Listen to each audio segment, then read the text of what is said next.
Hello everyone, स्वागत है आपका हमारे इस यूट्यूब चैनल पे। इस वीडियो में हम क्लास 9 की एक्सरसाइज 13.2 स्टार्ट करेंगे। इसमें हम पढ़ेंगे सिलेंडर। जैसे कि आप सब जानते हैं, हमने 13.1 में क्यूब और क्यूबाइड के बारे में स्टडी किया, उनका सरफेस एरिया निकाला, मतलब कर्व सरफेस एरिया निकाला, टोटल सरफेस एरिया निकाला। अब इस वीडियो में हम क्लास 9 की एक्सरसाइज 13.2 का सिलेंडर पढ़ेंगे। मतलब सिलेंडर क्या होता है ये सबसे पहले जानते हैं। सिलेंडर क्या होता है? तो cylinder is one of the basic 3D shapes. मतलब सिलेंडर जो है ये एक 3 डायमेंशनल शेप है in geometry which has two parallel circular bases at a distance.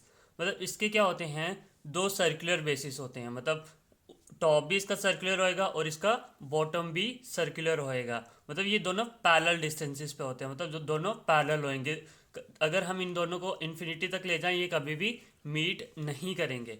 The two circular bases are joined by a curved surface at a fixed distance from the centre. मतलब जो ये circular basis है हमारे top और bottom, हम इन दोनों को किससे ज्वाइन करेंगे? एक कर्व्ड सरफेस से। किससे?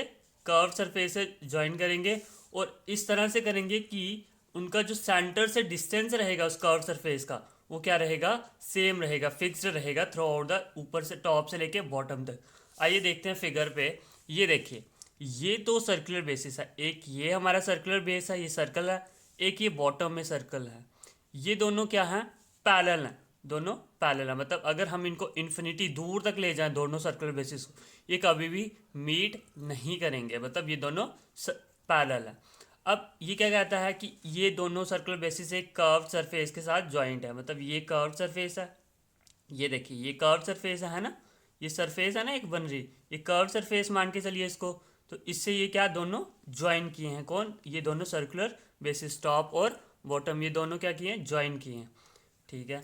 अब देख लेते हैं हम इसकी कुछ डायमेंशंस देख लेते हैं। जैसे हमने क्यूब और क्यूबाइड के केस में लेंथ, ब्रेड्थ और हाइट पढ़ी थी। अब इधर देख लेते हैं इधर कौन कौन सी डायमेंशंस होती हैं सिलेंडर की। तो इसकी सबसे पहले हम पढ़ लेते हैं हाइट। अब हाइट ऑफ सिलेंडर क्या होती है?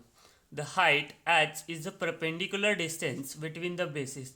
मतलब हाइट को एच से ही डिनोट करते हैं। जैसे कि हम क्यूब और क्यूबाइड के केस में एच से डिनोट करते थे, इधर भी हम हाइट को एच से ही डिनोट करेंगे। तो ये क्या होता है? ये परपेंडिकुलर डिस्टेंस होता है बिटवीन द बेसिस। मतलब ये दो बेसिस हैं, ये सर्कल ऊपर वाला और एक ये नीचे वाला सर्कुलर बेस है। इन दोनों के बीच में जो परपेंडिकुलर डिस्टेंस, मतलब डिस्टेंस अगर हम बात करें यहाँ से लेकर के यहाँ तक भी डिस्टेंस है इन दोनों के। ये एक बेस है, यहाँ से लेकर यहाँ तक भी डिस्टेंस है। बट हमने देखना है परपेंडिकुलर डिस्टेंस, मतलब टॉप से लेके जो बॉटम तक परपेंडिकुलर डिस्टेंस हमारा आएगा वो सिलेंडर की हाइट बनेगी। तो ये हमने डिनोट कर लिया, परपेंडिकुलर डिस्टेंस हाइट एच ले लिया हमने। ठीक है। It is important to use the perpendicular height when calculating the different problems. मतलब ये क्या कहता है कि हमने हमेशा परपेंडिकुलर डिस्टेंस ही लेना है जब हम डिफरेंट प्रॉब्लम्स को सॉल्व करेंगे। आगे जब हम प्रॉब्लम्स मतलब क्वेश्चंस पे आएंगे तो हमने परपेंडिकुलर डिस्टेंस ही लेना है। हमने ऐसे ये वाला डिस्टेंस नहीं लेना, जैसे यहाँ से यहाँ तक हो गया ये कर्व्ड वाला स्लांटिंग वाला डिस्टेंस नहीं लेना। परपेंडिकुलर टॉप और बॉटम के बीच में जो परपेंडिकुलर डिस्टेंस होएगा उसी को हमने लेना है। अब दूसरी डायमेंशन हमारी क्या बनती है? Radius of cylinder. अब रेडियस ऑफ सिलेंडर क्या होता है? The radius R of a cylinder is the radius of base. मतलब रेडियस को हम किससे डिनोट करेंगे? स्मॉल आर से। तो रेडियस क्या होता है? Radius R of a cylinder is the radius of base, that is circular base of cylinder. अब सिलेंडर का रेडियस क्या होएगा? अब देखिए आप सब जानते हैं, जैसे कि हमारे पास कोई अगर सर्कल है, ये सर्कल है, तो सर्कल सर्कल का रेडियस होता है ना रेडियस। मतलब सेंटर से आउटर बाउंड्री तक का जो डिस्टेंस होता है उसको हम क्या बोलते हैं? रेडियस बोलते हैं। तो सिलेंडर का रेडियस क्या होगा? जो दो सर्कुलर बेसिस होंगे, मतलब एक टॉप पे सर्कुलर होगा और एक बॉटम पे होगा, दोनों का जो रेडियस होगा वो क्या होगा? वही सिलेंडर का रेडियस बनेगा। और एक चीज़ और इम्पॉर्टेंट हमारी क्या है? एक चीज़ और हमारी क्या इंपॉर्टेंट है कि जब भी हम दो सर्कल्स लेंगे टॉप और बॉटम पे, ये दोनों के दोनों क्या होने चाहिए? कॉन्ग्रुएंट होने चाहिए। कॉन्ग्रुएंट मतलब अगर इसका रेडियस 5 है तो जो बॉटम वाला होगा इसका रेडियस भी 5 होना चाहिए। ऐसा नहीं है कि अगर इसका 5 है इसका हम 8 ले लें तो ये सिलेंडर नहीं फॉर्म होगा। हमारा सिलेंडर फॉर्म करने के लिए हमें दो सर्कल्स जब हम लेंगे तो ऐसे लेंगे कि दोनों कॉन्ग्रुएंट हो, मतलब दोनों के रेडियस सेम हो, और उनको फिर हम पैरेलल डिस्टेंस पे रखेंगे। फिर उनको हम एक कर्व्ड सरफेस के साथ ज्वाइन करेंगे तो ये क्या बन जाएगी, हमारा सिलेंडर बन जाएगा। तो if you are given the diameter instead of radius, अब ये क्या बोलता है कि अगर आपको डायमीटर दिया होगा, मतलब रेडियस के बजाय आपको डायमीटर दे रखा होगा, then half the diameter to obtain radius. ये क्या बोलता है कि अगर आपको क्वेश्चन के अंदर क्वेश्चन के अंदर आपको डायमीटर दे रखा होगा तो आपने क्या करना है, डायमीटर को हाफ कर देना, मतलब आधा कर देना। d/2 करोगे, अगर आपको डायमीटर दे रखा है तो रेडियस कैसे मिलेगा आपको, d/2 करोगे, डायमीटर का हाफ करोगे तो आपको रेडियस मिल जाएगा। अब आगे देखिए, एक्सिस। एक्सिस क्या होती है सिलेंडर की, a line joining the centre of each base. मतलब ये जैसे देखिए, ये हमारा सर्कुलर बेस है, ये भी सर्कुलर बेस है, मतलब टॉप और बॉटम है। इनकी जो सेंटर है, मतलब इस सर्कल का भी एक सेंटर होगा, इस वाले सर्कल का भी एक सेंटर होगा। इन दोनों सेंटर्स को जो लाइन ज्वाइन करेगी, दोनों सेंटर्स को जो लाइन ज्वाइन करेगी उसको हम क्या बोलेंगे, एक्सिस। क्या बोलेंगे, एक्सिस ऑफ सिलेंडर। क्या बोलेंगे, एक्सिस ऑफ सिलेंडर। ये समझ आ गया। अब नेक्स्ट,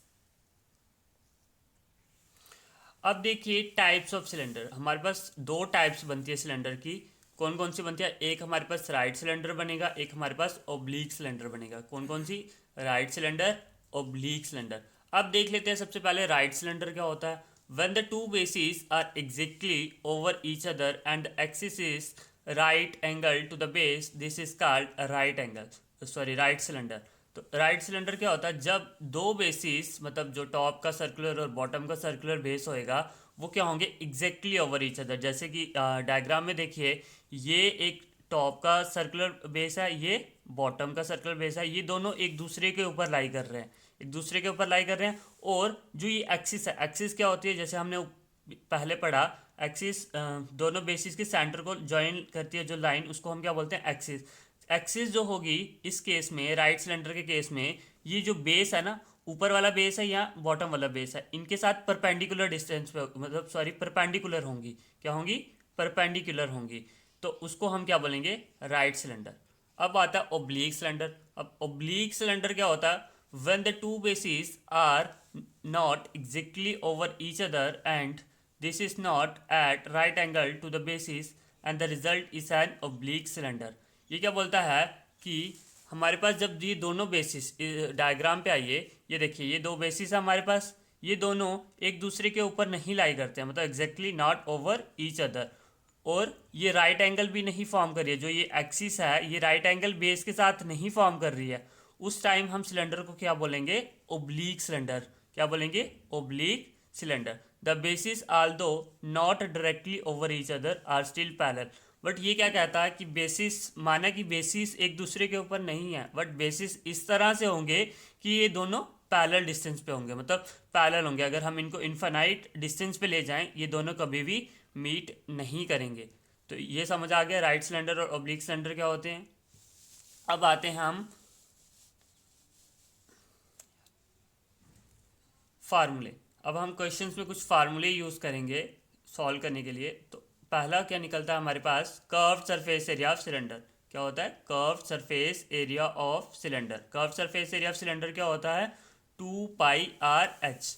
और पाई की वैल्यू तुम्हें पता है 22/7 होती है, 22/7 होती है। रेडियस तो हमें क्वेश्चन में दे रखा होगा, ये जो मान के चलिए ये वाला डिस्टेंस है सेंटर से लेकर आउटर बाउंड्री तक, ये रेडियस हो गया। और हाइट ये बन गई हमारी हाइट।